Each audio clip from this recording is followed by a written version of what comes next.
This episode is about one of the most critical skills in nursing that isn't always talked about. How to communicate effectively when barriers get in the way, whether it's a language difference, cultural misunderstanding, or even a patient's anxiety.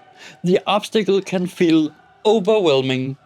But here's the real controversy. As healthcare professionals, we are often expected to handle communication perfectly, even when the system doesn't prepare us for it. So, what happens when words fail? When a patient's fear becomes a barrier? Or when cultural differences cloud understanding? Let's talk about practical real world solutions. Communication is the backbone of nursing. If I had to point to one thing that affects patient care more than anything else, it's about how well we connect with the people we are caring for. But when those connections break down, it can lead to mistakes, misunderstandings, and frustrations for both nurses and patients. I remember vividly a patient I had during one of my early shifts in the emergency department.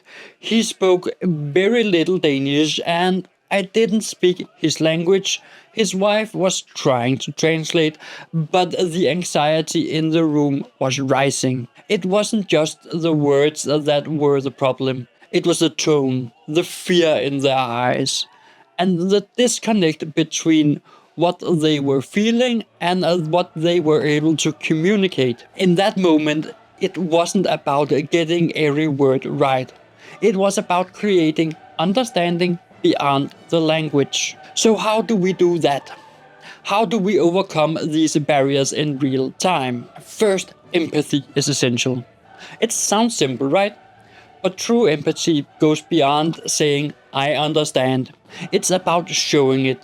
When I walked into the room with the patient and his wife, I immediately sat down, lowered my tone. Even though we couldn't understand each other's words, I made sure my body language communicated patience, concern. I pointed to myself, to my name tag, and to the tool I was going to use. Nonverbal communication helped ease their anxiety. One key thing I've learned never to underestimate is the power of body language. Research shows that 70% of communication is nonverbal. And in situations where verbal communication fails, this is our strongest ally. A soft smile, maintaining eye contact, and gentle gestures can bridge the gap faster than stumbling through broken sentences. And now let's talk about technology. It's not just a luxury anymore. It's a necessity in modern nursing. I've been in numerous situations where mobile translation apps like Google Translate were the only bridge between me and my patients. ChatGPT is actually overtaking Google Translate. I'm trying to incorporate it. It still has some problems, but it's getting there. And there is a moment that stands out to me. A patient came into the ED with severe chest pain, and the only language she spoke was Mandarin. I used a translator app to ask basic questions. Where does it hurt? Can you describe the pain? And even though it wasn't perfect, it provided just enough clarity to get the information I needed in a critical moment. However, these tools are not without their flaws. Language apps can't pick up on the subtlety of medical terms, cultural reference, or emotional states. That's why it's essential to combine these tools with human intuition. Use the app, but don't rely on them entirely. Make sure to continuously assess the patient's body language and emotions to gauge if they are understanding and feeling understood. But what about when language isn't the only barrier? Culture plays an enormous role in how people communicate, particularly in healthcare settings. I work with patients from various backgrounds where certain medical practices or even basic healthcare norms didn't align with their cultural beliefs. One instance I'll never forget was a patient from a religious background that prohibited certain types of medical interventions. Instead of jumping straight to the treatment plan, I spent extra time learning about their cultural context. It wasn't just about respecting their belief, it was about using that understanding to guide the way I presented options. What I learned in that practice and cultural curiosity are two of the best tools in overcoming the less obvious communication barriers. What I have learned is that patience and cultural curiosity are two of the best tools in overcoming these less obvious communication barriers. It's also worth mentioning that in moments like these, rushing or showing frustrations can create a wall that is hard to break down later. Slow down the conversation, especially when cultural differences are at play. It can make a world of difference. Even if you are behind schedule, taking those extra minutes to ask, how does this sound to you? Or does this align with your belief? Can prevent a lot of frustration on both sides. Then we have the active listening, a term we hear ever so often, but may not always practice to the full extent. To me, active listening means not just hearing the words, but really paying attention to what's underneath them. It's about making the other person feel heard, even when their voice is quiet. I've had patients who were visibly uncomfortable but said everything was fine.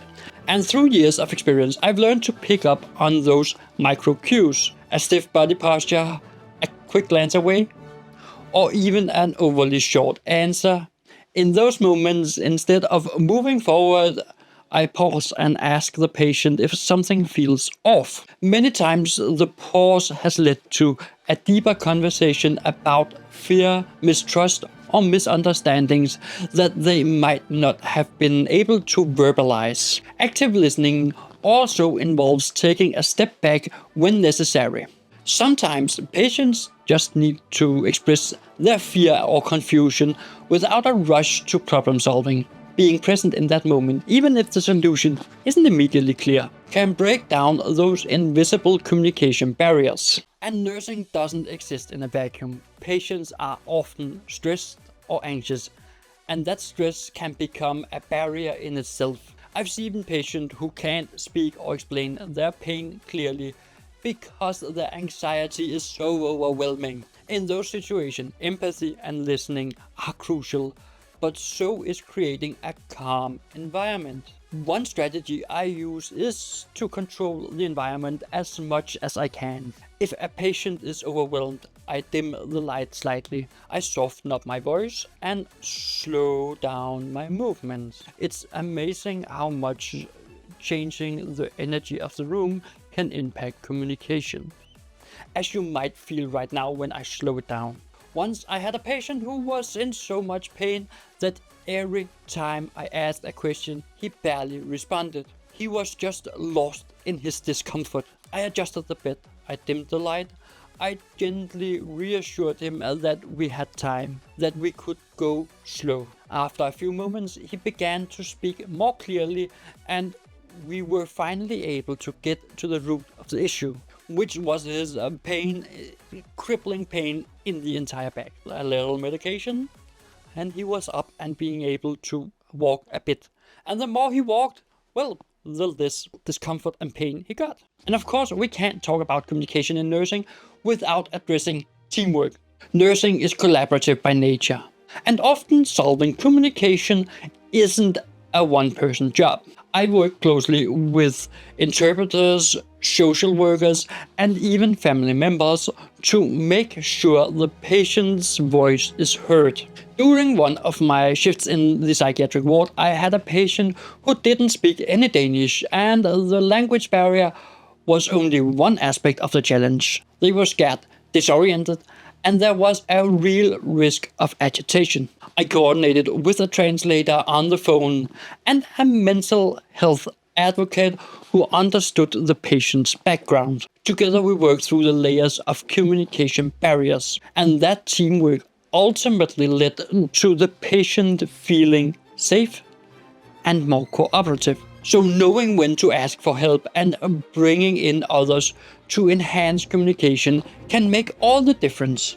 Nursing is no solo effort, at least not when it comes to connecting with the patients. And one of the theories I use is Mikhail Bakhtin's theory. You can get smart on that right there. So I'll be seeing you over there where I talk about Mikhail Bakhtin's theory and how it made me smarter on communicating when the barrier is too big.